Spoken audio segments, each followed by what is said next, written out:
Gina from WTI. I have been having so much fun using this blanket from Willie who's trading post, and I want to tell you all about it. I really enjoy being able to just lay in the grass and read and enjoy some of the warmer weather, but grass definitely irritates my skin, and I've been using this blanket to put on the ground.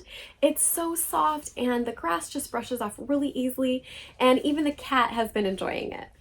I love that it has a little clip in the front that I can secure in order to turn it into a poncho. And I really like that it's not constricting at all when you do that. It really leaves your hands and arms open to be able to do whatever you want without worrying about the blanket falling off.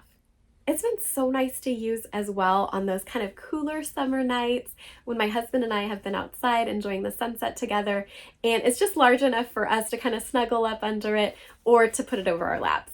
I really like the color combination with this blanket.